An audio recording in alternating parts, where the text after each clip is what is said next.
A Covid-ban ugye teljesen a csőd szélén, tehát egy óriási hitellel a nyakunkba be kellett zárjuk az éttermet, és ebből másztunk ki úgy, hogy most egy magabiztosan, stabil lábakon álló vállalkozás vagyunk, és folyamatosan fejlesztünk, meg folyamatosan új beruházásokat csinálunk az étteremben.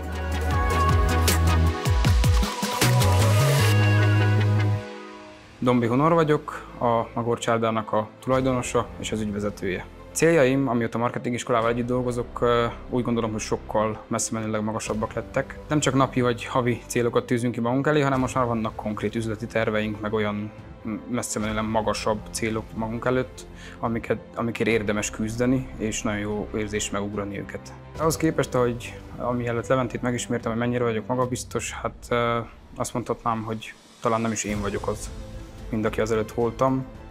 Azelőtt féltünk, vagy féltem bizonyos dolgokat meglépni. Most meg határozottan tudom, hogy merrefele haladunk, mi az az irány, amit szeretnénk követni, és mi az, amiket el szeretnénk érni. A csapatomra úgy gondolom, hogy a Leventével való együttműködés az nagyon pozitív hatással volt. Nem mondom, hogy nem volt olyan személy, aki azótától kiesett, de az is csak azért, mert sokkal szervezettebbek, meg sokkal letisztultabb a kép, amit követünk, és emiatt azok a személyek, akik nem tudták ezt tartani, azok kiestek, de jött egy csomó olyan jó fejemberke, akivel sokkal jobban tudunk együtt dolgozni és együttműködni. Az új nézőpontokat bevezetni a szervezetbe az változó, hogy milyen gyorsan, de az egész azt mondanám, hogy ez mind csak tőlem függ, úgyhogy milyen gyorsan tudtuk bevezetni. Egyébként a csapat az, mióta megszokta, hogy így szerveződünk, meg rendeződnek a soraink, így nagyon könnyen vesszük az akadályokat. Nyilván mindennek megvan az ideje, meg a módja, hogy hogyan kell bevezetni, de most már olyan is van, hogy napi szinten hozunk be új dolgokat, új szabályokat, új irányelveket, amik működnek azonnal. Egy szóban kellene összefoglaljam a cégemnek a pénzügyi helyzetét, amióta együttműködünk Leventével, talán azt mondanám, hogy űrutazás. Ahhoz képest, hogy a Covid-ban majdnem elvesztettük a céget, ahhoz képest most megvan egy 1 millió eurós üzleti tervünk, én úgy gondolom, hogy ezt lehet űrutazásnak nevezni. A cégemben talán a legmegdöbbentőbb változás, azt tudnám mondani, hogy a magabiztosság. Tehát az, hogy nem napról napra kell kitaláljuk a pénzügyi helyzetünket, vagy hónapról hónapra, hogy az adott számlákat miből fizetjük ki, és hogyan rendezzük ezeket a dolgokat, hanem hogy nagyobb mértékű, nagyobb volumenű célokért harcolunk, meg nagyobb célokat merünk egyáltalán kitűzni magunk elé. Tehát nem csak az a célunk, hogy kifizessük a valamelyik beszállítónkat, hanem hogy rengeteg pénzt keressünk, meg rengeteg embernek munkát adjunk.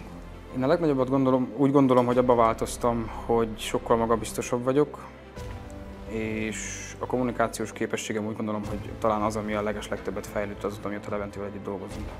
Leventével talán a legkiemelkedőbb dolog, amit én úgy gondolok, az lenne, hogy mindig úgy kezelt minket, meg gondolom másokkal is így dolgozik együtt, de nagyon jó volt úgy beszélgetni vele, mint hogyha az övé is lenne ez a vállalkozás. És folyamatosan úgy csináltuk a napi rutint, meg a fejlesztéseket, meg a mindenféle beruházást, mint hogyha az övé is lenne. És úgy beszélgettünk, hogy közösen fejlesztjük, meg kitaláljuk, meg közösen csinálunk mindent.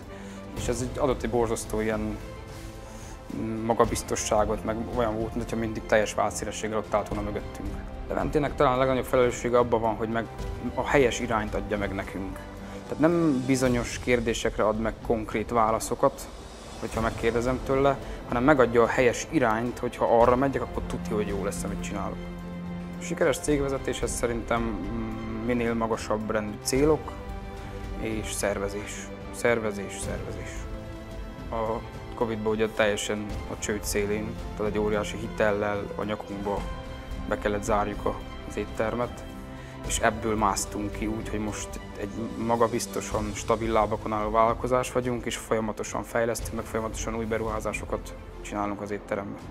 Az alapköveket én, miután kijártam, utána jó pár hónapra kezdtem el úgy megérteni, hogy igazából, hogy nem is feltétlen az legalábbis számomra nem az lett az elsődleges célja, hogy ott az adott egy alapkövet megtanultam. Nyilván borzasztó fontos, de hogy olyan mértékben kitágult a látásmód az alapkövek által, hogy egyáltalán merünk tervezni, vagy merünk akkora dolgokat kitalálni, amit addig sosem mertünk volna. Tehát én szerintem ez az alapköveknek a legfontosabb része.